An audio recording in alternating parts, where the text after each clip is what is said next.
Sir இப்போ வந்து பாட்டி சொன்னாங்க, அவங்கள வந்து இந்த 6 இயர்ஸ் பிஃபோர் இப்படி வந்து ஒரு சமையல வெளியில கொண்டு வரதுக்கு நீங்களும் மேமும் தான் காரணம்.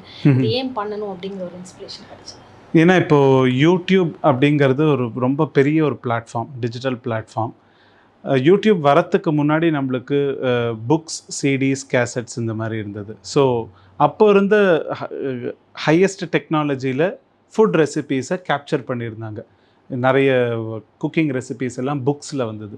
ஸோ இப்போ யூடியூப் அப்படிங்கிற ஒரு பெரிய ஒரு பிளாட்ஃபார்ம், வீடியோ பிளாட்ஃபார்ம் வந்தபோது எல்லாருக்குமே ஈஸியாக நம்ம வீட்டில் இருந்தே நம்ம சமைச்சு சொல்லி கொடுக்க முடியும். ஸ்டெப் பை ஸ்டெப் ஒரு விஷயமும் அவங்களால பார்க்க முடியும். புக்குனா வெறுமை படிக்க தான் முடியும், உணர தான் முடியும். பட் அந்த ரெசிபியை கண்ணால் பார்க்க முடியாது.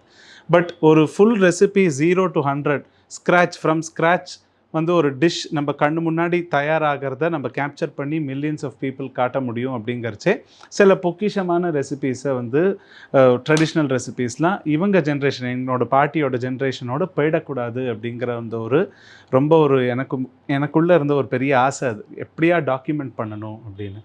அண்டு என்னோட லைனே வேறு. I was fully into singing, professional music commitments போயிட்டு இருக்கிறச்சே இது மாதிரி ஒன்று பண்ணணுன்றது எனக்கு நிச்சயமாக ரொம்ப ஒரு ஆசை இருந்தது. அதனால் என்ன தான் அது நம்ம பண்ணிகிட்டு இருந்தாலும் நம்ம வீட்டில் வந்து நம்ம பாட்டி இவ்வளோ நல்லா நிறைய ரெசிபீஸ் சமைக்கிறச்சே அதை நம்ம எப்படியா அதை டாக்குமெண்ட் பண்ணணும் அப்படிங்கிறது எங்களுக்கு வந்து ஒரு ஆசை.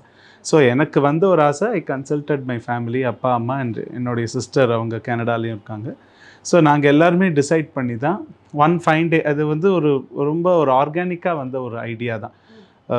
யோசிச்சு திடீர்னு லெட்ஸ் ஸ்டார்ட் இட் அப்படின்னு இது வந்து ஆரம்பிச்சது. தட்ஸ் ஹவ் சாந்தா பாட்டி சமையல் வாஸ் பார்ன்.